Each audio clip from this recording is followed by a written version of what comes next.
You have accessed the podcast of OA, located deep within Sector 14845 and powered by the Emerald Light of Will. The podcast of OA is your guide to the Green Lantern universe. Hosted by Lanterns Myron Rumsey and Bill Giancoli, the podcast of OA begins now. Welcome back to the podcast of OA. This is episode 113. I'm Bill Giancoli, and I'm joined, as always, my friend Myron Rumsey. Myron, how are you doing? I am doing really good. I have to kind of apologize a little bit because we were going to have an episode out a couple weeks ago, and it was going to be an interview with Mike Johnson from IDW to talk about the big Star Trek Green Lantern crossover, and timing and schedules didn't work out right, and we had to kind of postpone that. We're going to probably do that in the next couple of weeks. So in the meantime, we haven't had any content out in a little while, so we got some catch up to do, but we're going to do it. But we've got a lot of neat things to talk about. We're going to be talking this particular episode about Hal Jordan and the Green Lantern Corps, issues number 16, 17, and 18. And then we're going to catch up with Planet of the Apes and Star Trek Together for issues number 2 and 3 of that series. So we got a lot of neat comics to talk about. But before we get started, I got a couple things I want to shout out about, if you got a minute, Bill. I certainly do. As if you had a choice.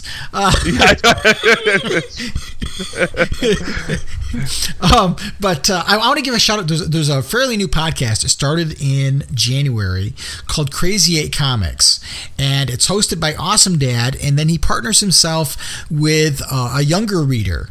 And so they talk about comics, they talk about pop culture, all kinds of things. They've done a number of Green Lantern episodes, so please check it out. I'm going to put a link to their podcast in our show notes. And then the other thing was about maybe 2 weeks ago, I got an email from a place called FeedSpot, and they analyze websites and so on, and they put out their list of top 75 comic book websites and blogs, and they named the blog of OA number 52 on the list. So kudos to us. It was really an honor to be listed amongst other websites, and interestingly enough, number 54 was the Lantern Cast, which are kind of our brothers in arms when it comes to Green Lantern podcasting. So it was neat for both of us to get recognized, and along with names like Newsarama and Comic Book Resources and Bleeding Cool and so on. So that was really kind of a neat little honor. So I kind of want to note that because it was nice. Kind of cool.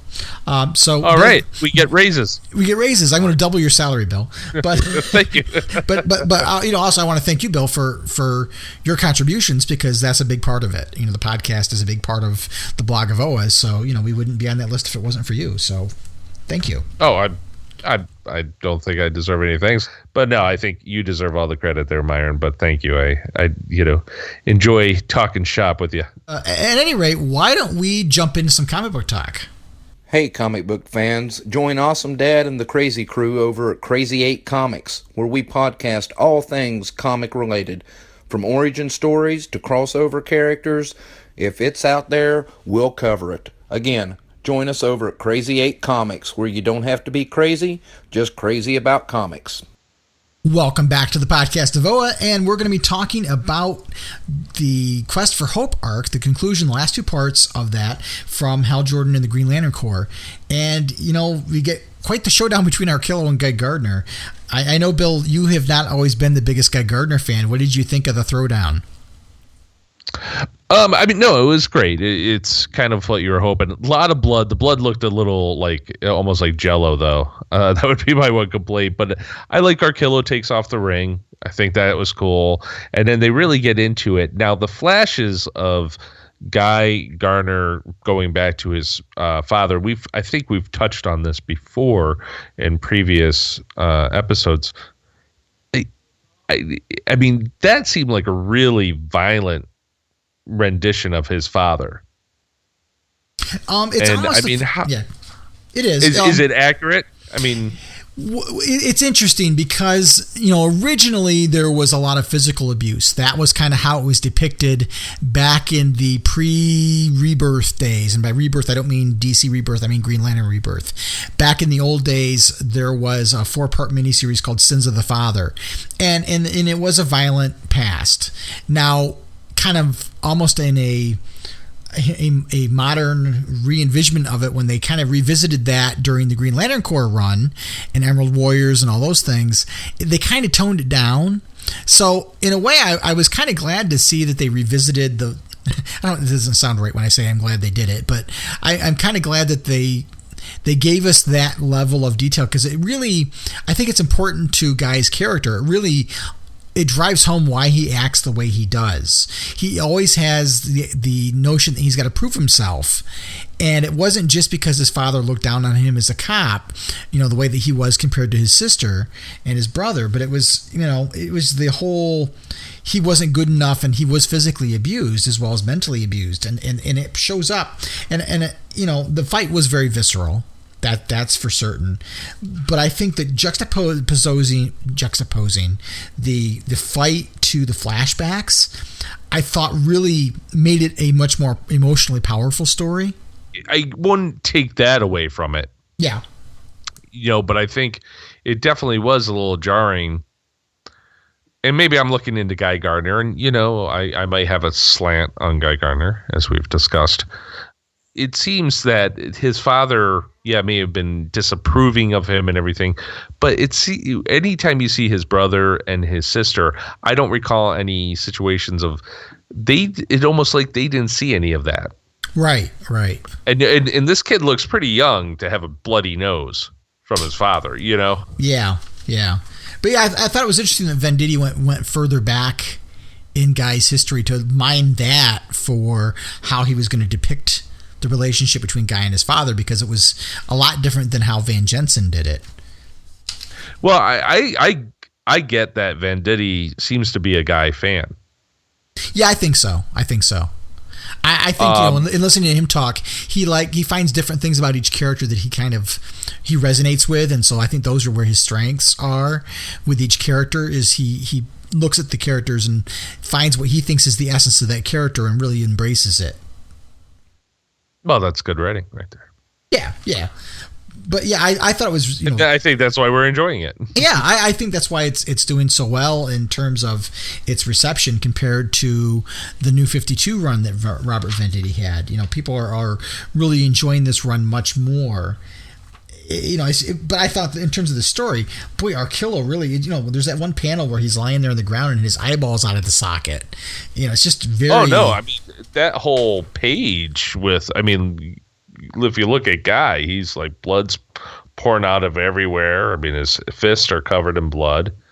Yeah, it's horrible. It's a horrible set of imagery, but it's done beautifully well. I think Rafa Sandoval does a nice job there.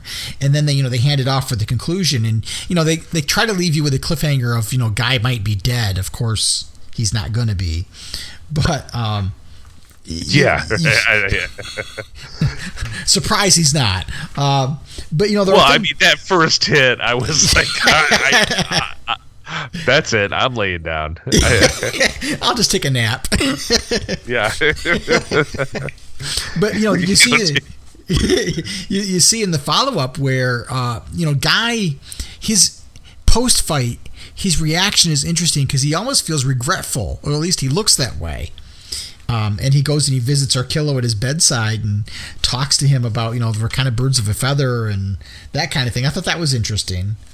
But, the big thing about issue 17, on top of what happens with Kyle Rayner, which we'll talk about in a minute or two, but that scene with Tomar 2 and his partner, where he says to his partner, you better know how to keep your metal mouth shut, partner. And yeah, I know. Romat Rue is among the missing, and we know that he's supposedly deceased.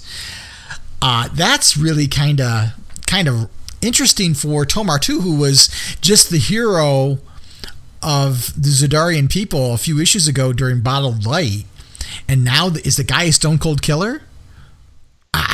Well, again, I think you're seeing the point where they're talking about where the ring, and John's point when he's trying to bring them together is, the ring may channel will or fear or what have you, but it's the bearer who has the choice of how it's being used. Right. I thought that was a good point. And I think the scenes between John Stewart and Soren Ignatu are interesting. And then when we start talking about issue 18, when he's trying to get everybody on the same page and he can't even get the Earth Lanterns on the same page with him. It's quite the struggle. But I want to throw one idea out there, and I don't have a lot of faith that this is what might have happened, but I want to just throw it out there in case it comes out to be true. What if it isn't Tomar 2 who killed Romat Ru? What if Romat Ru killed Tomar 2 and is pretending to be Tomar 2? I thought that. I was thinking that might be the case. But then I felt racist. No. I mean, it doesn't line up with what the ring says, but the line of dialogue doesn't sound like something Tomar 2 would say. And go ahead. Well, but again, I think it might go back to that point where, maybe John is saying, it's showing that, there are yellows who are not criminals and they just have a different way of dealing with justice, a Charles Bronson way. And, there's Green Lanterns who are criminals. And even though they have the power of will and can overcome fear, they make really bad choices. Yeah, and this could be a defining moment for Tomar 2. If that is indeed what he's done, he's got to face justice at some point.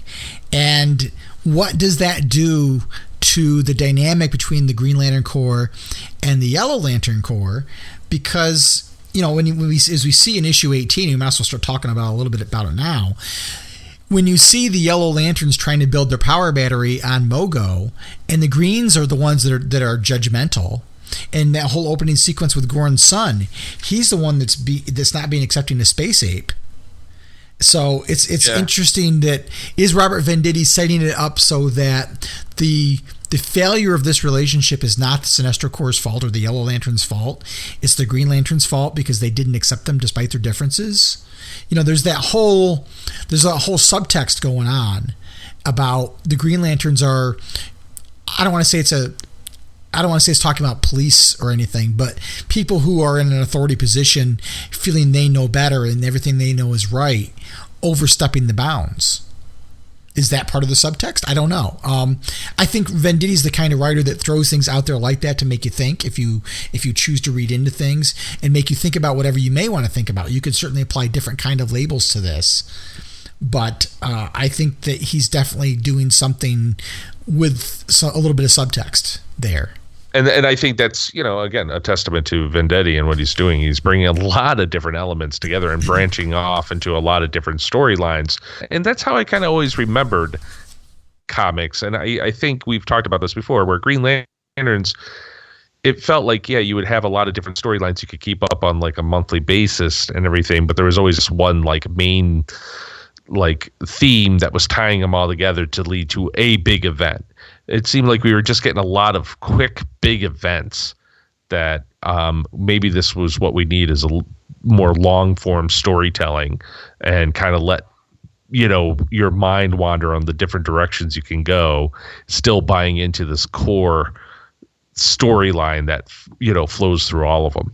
Yeah, I remember back in the Jeff John era that after every issue there were so many mysteries and things to think about that what I really enjoyed was the period of time in between issues where you could speculate about what certain things were. And it's kind of getting to that point again. I mean, one of the subtext pieces of subplots moving through this issue is the whole conversation between Ganthet and Sade, where they're talking about, they sense a great will, a presence of immense power and import watching. And then in issue 17, when Kyle is trying to revive the Blue Lanterns, someone causes that experiment to fail, and Kyle's not able to do it, and then it causes Kyle to lose control over the White Lantern ring, and it splits apart again. Like originally back in New Guardians when all those rings came together, it's been split apart. And when you see the White Lantern ring split apart, you see Atrocitus reacting, you see the Flash reacting, which was interesting because he reacts with the Blue Lantern symbol. And then there's that last panel that says a dimension beyond space-time, and you see a character which they I think are calling Mr. Oz. This says so many questions. And that's really, who is this person? The theory ongoing is this Mr. Oz person is Ozymandias from the Watchmen, because there's this whole notion that you're doing the groan. But I think part of what the fan theory is that when Dr. Manhattan was kind of on his own, he was kind of experimenting, and that the big meta theory is that the DC multiverse is a creation of Dr. Manhattan, and in that these characters are somehow now going to reassert themselves. I'm not sure what I think about it personally myself. I'll be honest, I'm not a huge Watchmen fan.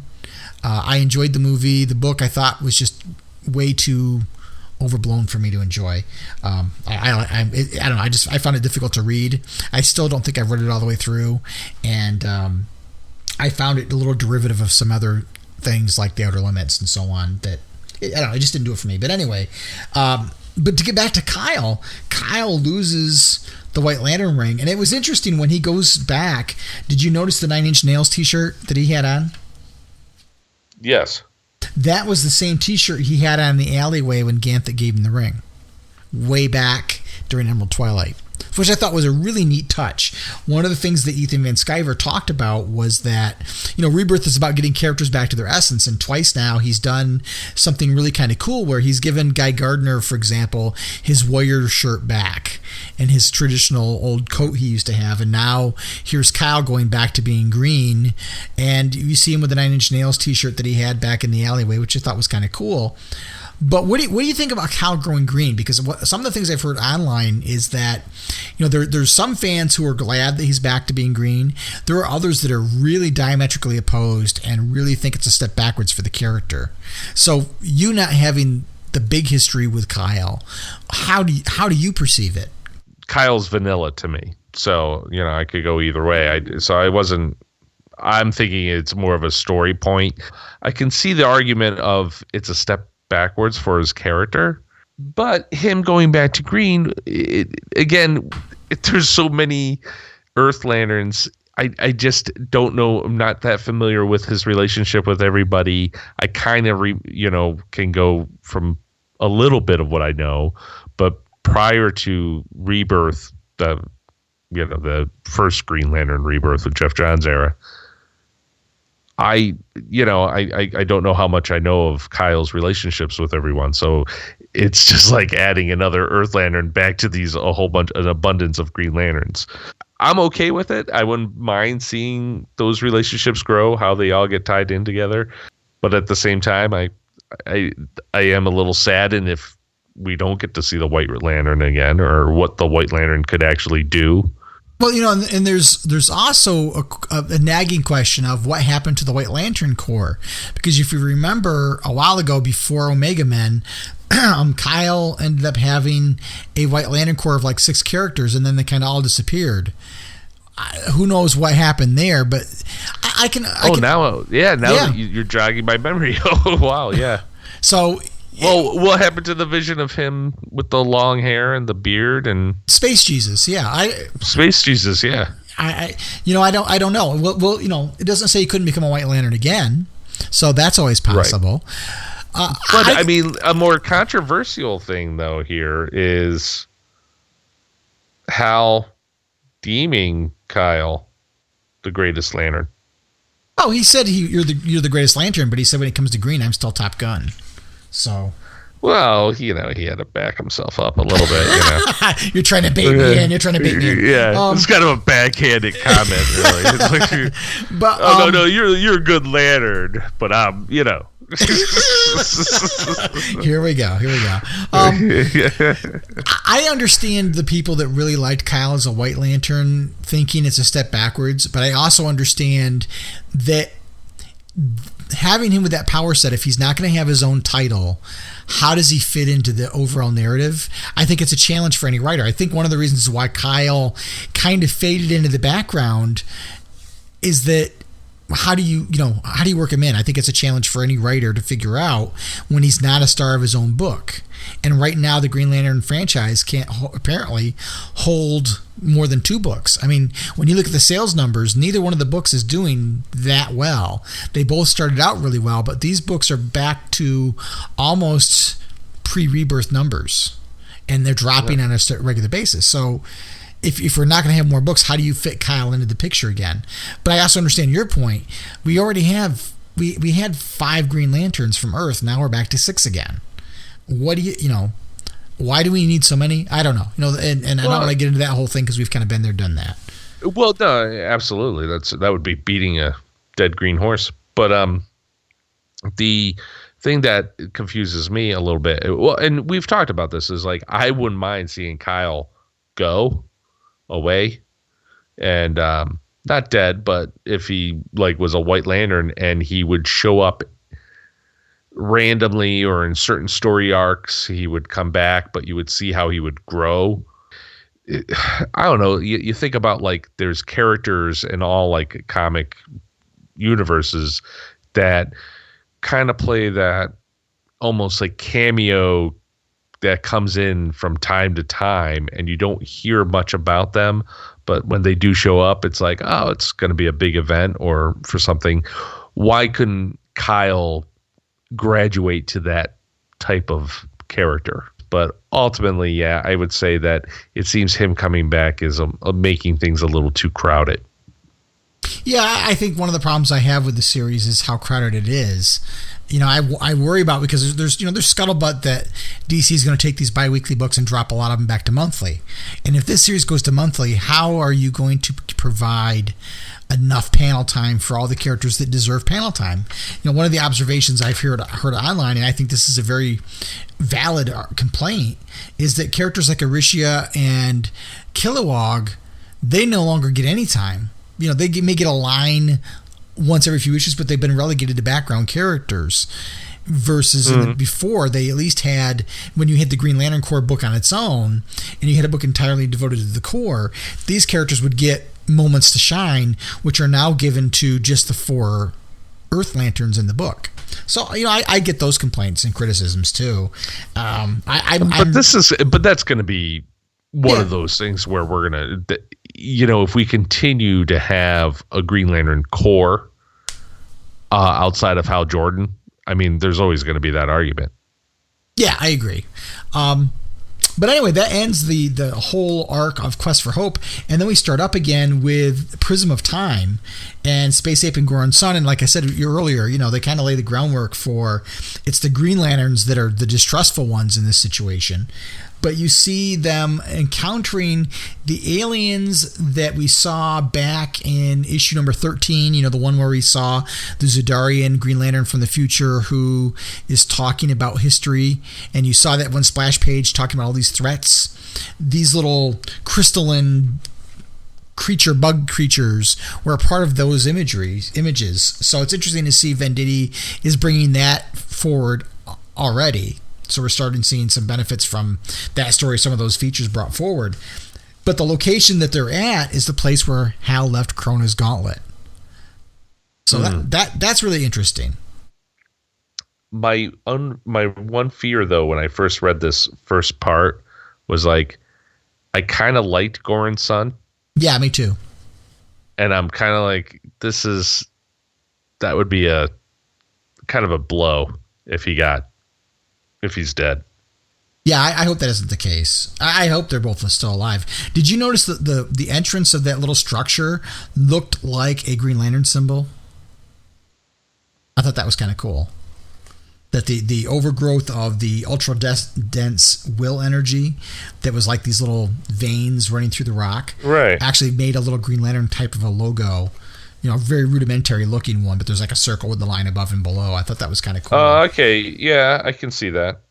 I thought that was a neat little touch. And the artist on this one is V. Ken Marion, who you and I both know because he lives about an hour from us. So that is just cool to see him get some more DC work. No, absolutely, and I mean the imagery was very good. I mean everybody looked good. Goran Sun looked great. Yeah, I thought he looked really good. And then for his very last appearance. For his last appearance, yeah, It eclipses all of his other appearances. Sorry.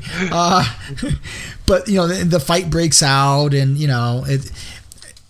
it's a little stereotypical, but it's interesting to see Guy Gardner and Arkillo come out and be the ones to make peace. And that whole line where Guy's like, "Can't believe I got to be the adult here," I thought was really funny. Yeah. Oh, I liked the touch that it was like these two kind of showed everybody, hey, if we can get it, take it out, we can work it out even through our fist, then you can do it too, Yeah. And I like, ultimately, the biggest part of all this is that Guy's got John's back. Yes. Yeah. And you saw John, I think that John's decision making that we're seeing, even kind of crossed over into the Green Lanterns, is, more just direct. And it almost feels so much more natural seeing him at that helm than any of the other characters. And it's like that you hope he stays in that niche. Right. And I think he's learning the same kind of lesson that Hal did, in that it's easier to lead these characters in a time of crisis because they look at you as a natural leader at that point. But in these days when they're not facing a crisis and they have to just all get along, it's harder to lead during those times. I mean, it's one of those cases where everybody wants to be a leader at that point, or people start second guessing you when sometimes you're the leader in a stressful situation. People they don't want to be the one to make that decision, and they're more easily willing to give you control. And now he's trying to lead down a different road, and not everybody's going to agree, which I thought was very realistic to see Kyle and Hal kind of question it in a not in an insubordinate way, but question it, and then to see Guy be the one to stick up for him. I thought you're right. I think it speaks well of Guy's character, and it's a subtlety there that Guy can be very abrasive, but when it comes to this kind of stuff, he takes it very seriously. It's very important to him.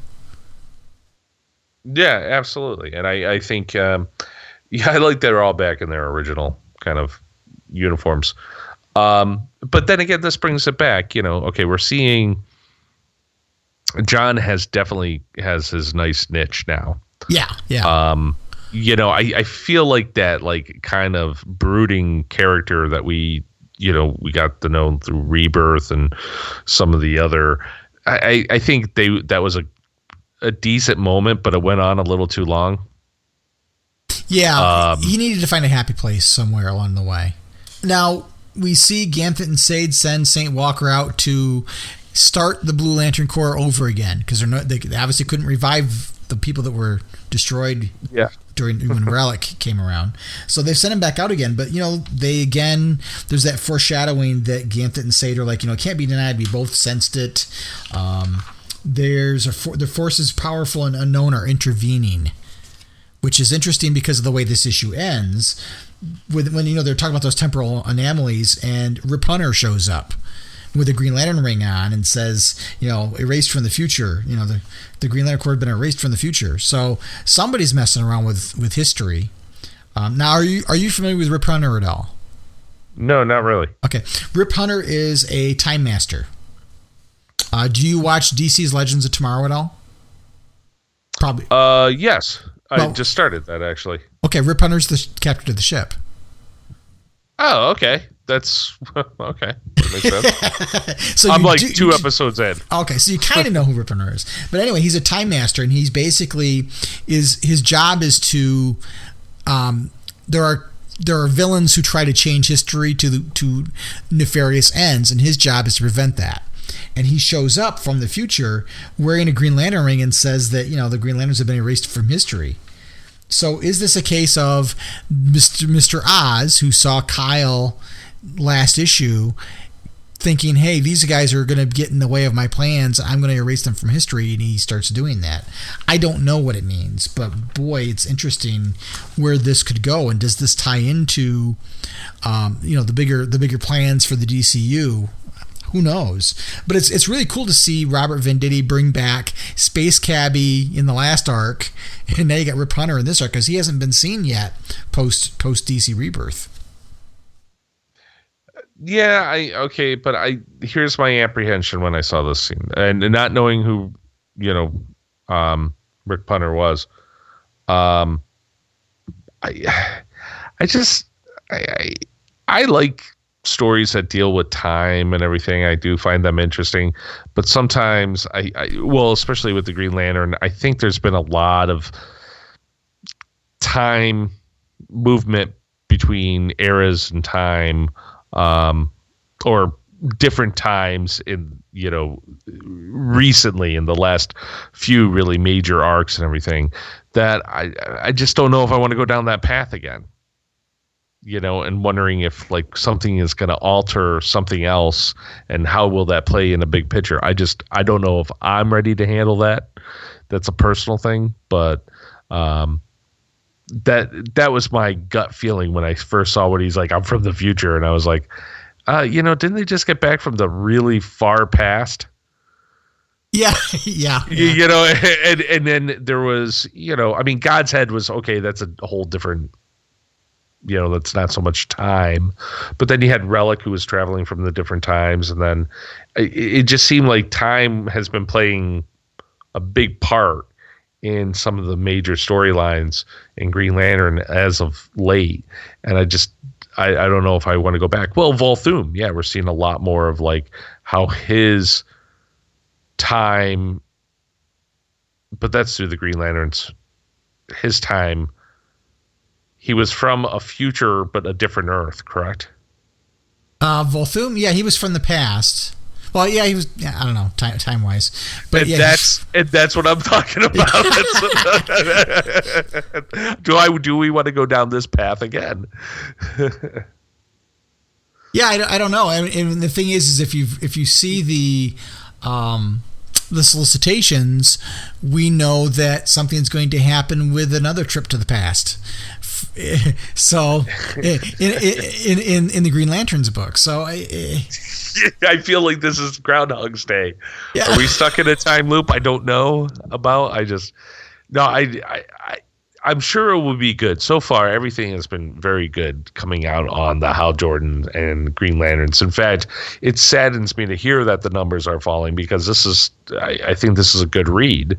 Outside of just being a fan of Green Lantern, I think it would keep many, different comic readers entertained. So, I have faith that I'm sure the story would be good. It's just, I get into that whole like, okay, so how is this actually working in time? And maybe I'm overthinking things, but that's my, I guess, apprehension with how that ended.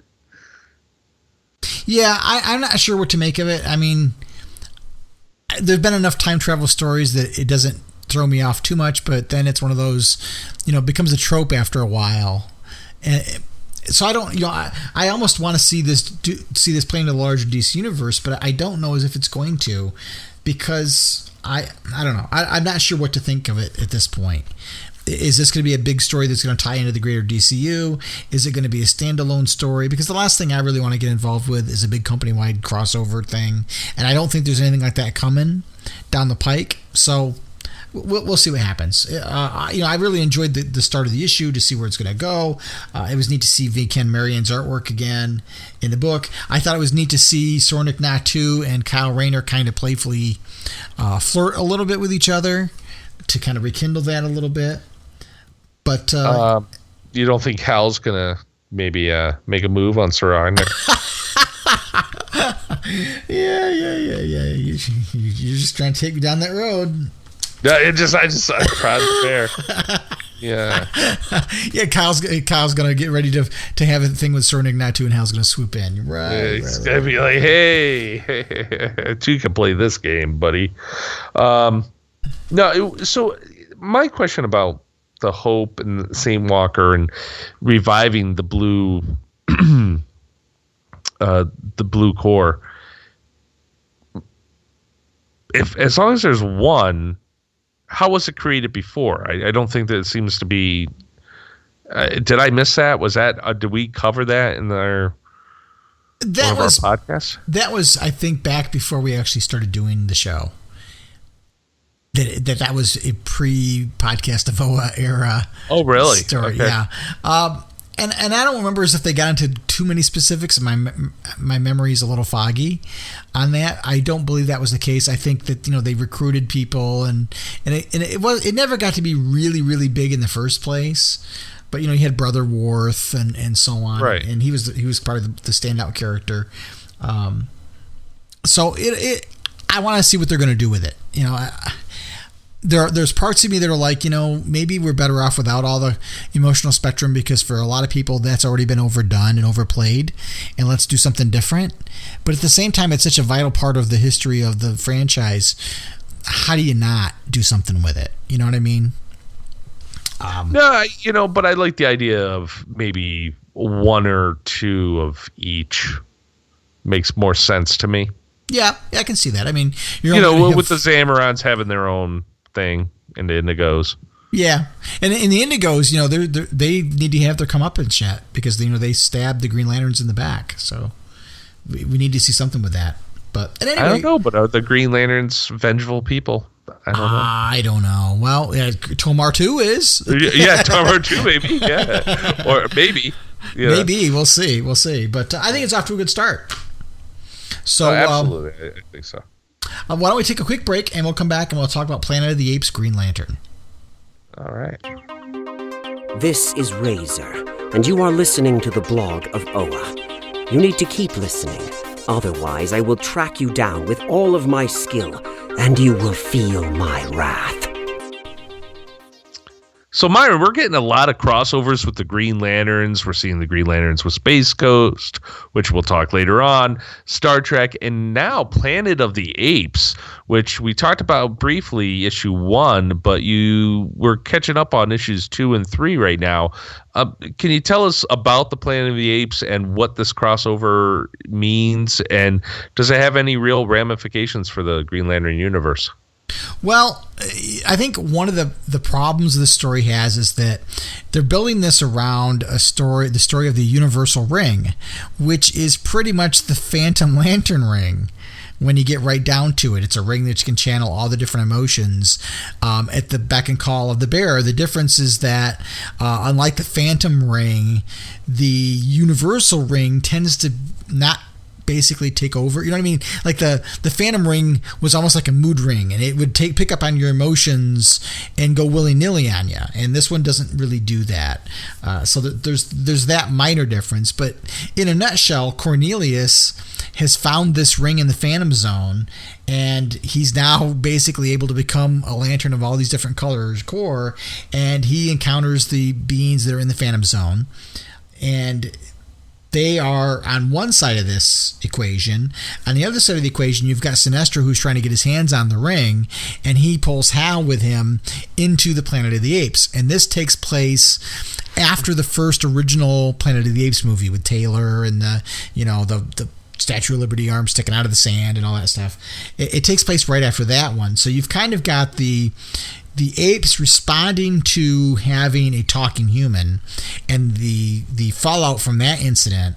And then you've got the Green Lantern rings falling in, and you've got Hal and Sinestro, who have each landed in the Planet of the Apes. And in issue 2 and 3, basically Hal wanders and gets captured, and Zira is trying to help Hal find Cornelius to get to the Phantom, to get to the Universal Ring. And in the meantime, Sinestro has basically killed his way to Dr. Zaius.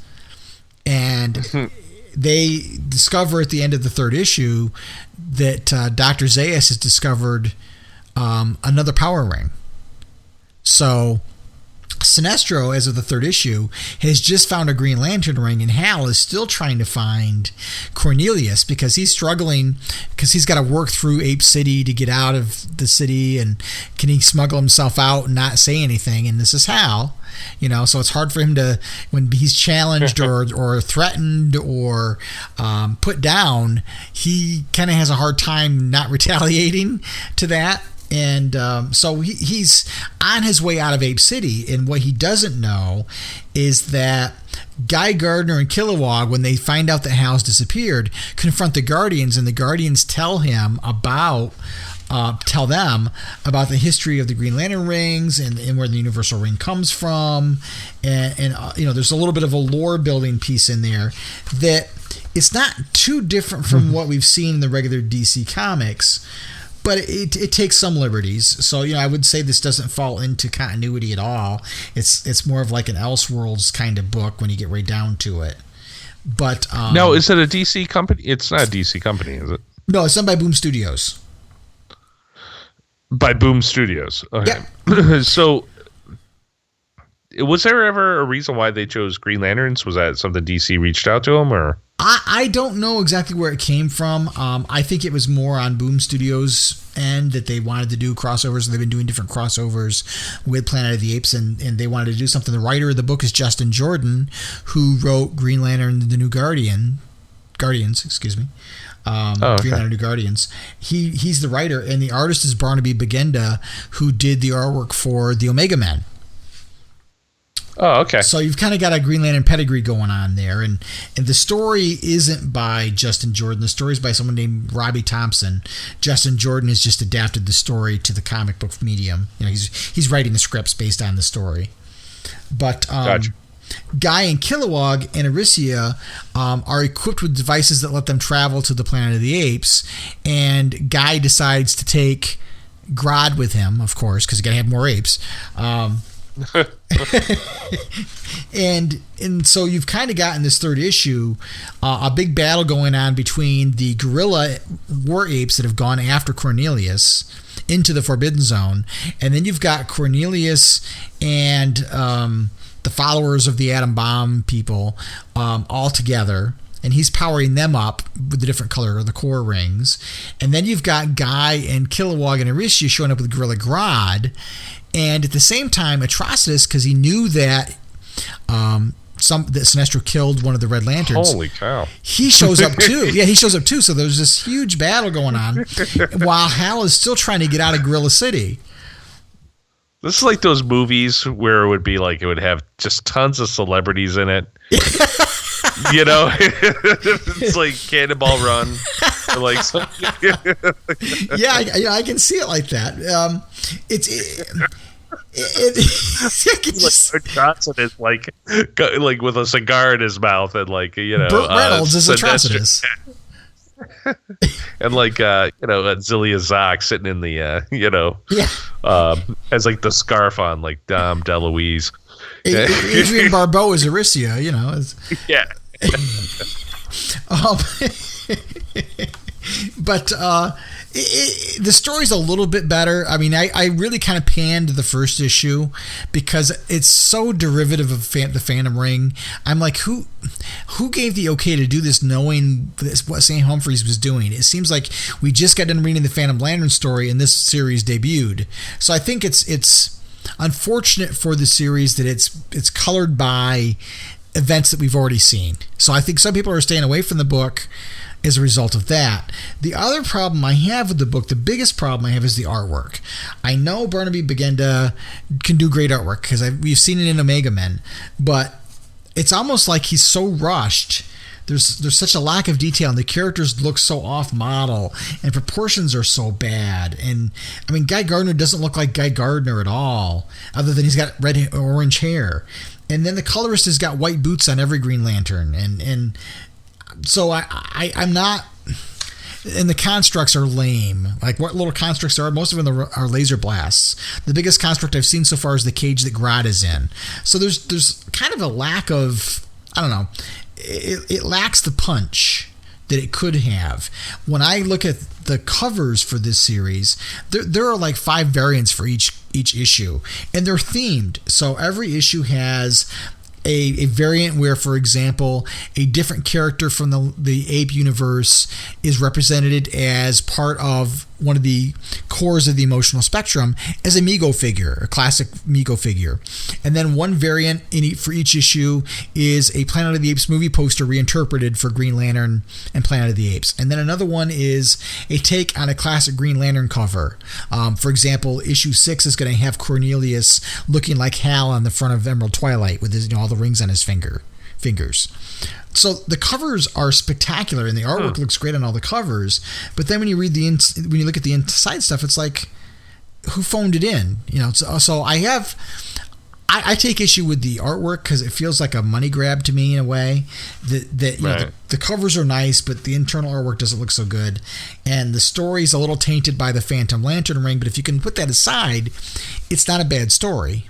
So I think the only thing I could find fault with is that if you're not familiar with the Ape universe, you're not going to get a lot more from this. Like, it almost expects that you know it already.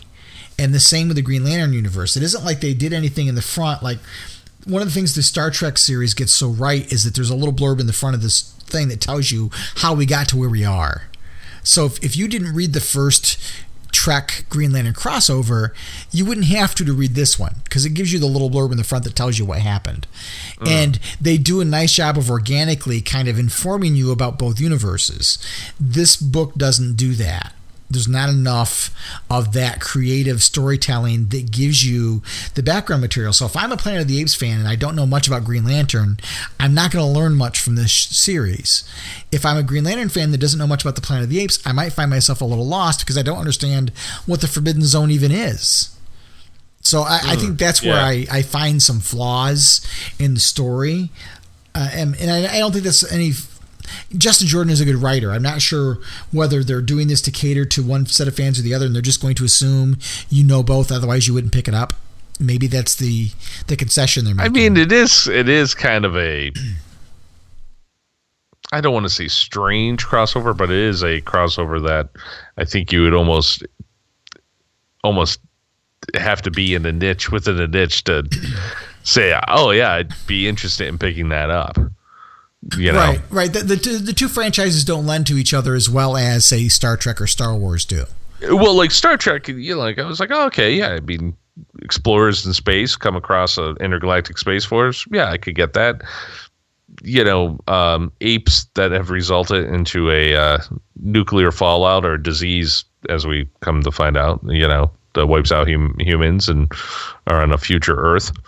Yeah, and the Greenland. It just doesn't seem to jive. Yeah, it's a post-apocalyptic future in which technology has regressed. There's really no technology, and you've got these guys with rings, and so it doesn't lend itself as organically as the Star Trek crossover does, or as the Space Ghost crossover does.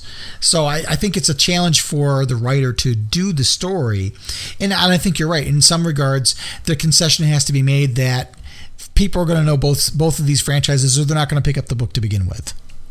Yeah, I think that makes sense, and that's good if you know that, hey, we can create this and sell to this much because it's going to make our Star Trek and Green Lantern crossover sell that much more. Yeah, I mean, if I had to pick and choose, if I were a Green Lantern fan and I'm not sure which book to buy, do I buy the Star Trek crossover or the Planet of the Apes crossover, I have to say personally the Star Trek crossover is much more rewarding. Just because I don't know, the fifth issue of that crossover came out today, and it's one of the best issues I've read in the last 6-7 months. I really, really enjoyed it because it was action-packed and it tied the two lores together and does some interesting things. The entire series, I just think they've done a bang-up job. It's a shame that it's not selling as well as the Planet of the Apes one is. But I'll be honest, I think the Planet of the Apes series is selling so well because of all the variant covers. Because I think there's like 5 or 6 variant covers for each issue. Oh, really? Yeah. In myself, I'm buying all of them because they're really good covers. I obviously am not. Yeah, well, I'm kind of stupid that way. I like if I like the cover, if I like the variant covers, I buy them because I like the artwork. But I think the Star Trek stories is miles better than this one. But that's just my own opinion. Yeah, you're entitled to it. Damn it.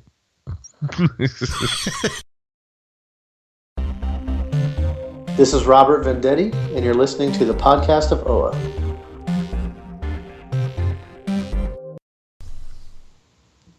Myron, that wraps up episode 113, where we discussed Hal Jordan 16 through 18, and we learned a lot about the Corps. Venditti continues to keep that train rolling on good issues and even great artwork. So staying consistent as always, and we're really enjoying it. And Planet of the Apes crossover, kind of a really, like we were saying, niche within a niche within a niche within an even tinier niche. Yeah, I got to say, I'm not going bananas over it. Oh, so thank you again for listening, and thank you for with our little hiatus throughout the last month or so, especially during flu season. So thank you very much for staying tuned and listening to the podcast of OA. Yeah, absolutely. And in next episode, I'm going to be interviewing Mike Johnson from IDW talking about the aforementioned Star Trek Green Lantern crossover. And then we'll be back to talk about Green Lanterns. And then I think next month we're recording our commentary track for the Green Lantern movie. So we'll see. We've got to work out the scheduling on that yet. So we got a lot of things planned. We hope you stick around. We enjoy doing the show, and we hope you enjoy listening to it. So till next time. Treat each other well, keep your ring charged, and make every day your brightest day. Thanks. The Podcast of OA is the official podcast of the blog of OA and a proud member of the Comics Podcast Network. Share your comments and questions by calling the show's voicemail line at 406-POD-OA. That's 406-763-6362. And Skype users can leave a voicemail on the show's account, Blog of OA. Emails can be sent to greenlantern@stny.rr.com. And you can also find the blog of OA and the podcast of OA on Facebook and Google+. Green Lantern and other related characters are the copyrighted property of DC Comics Incorporated and are used without permission. The blog of OA and the podcast of OA are fan productions and do not claim any ownership over the Green Lantern or any other copyrighted properties.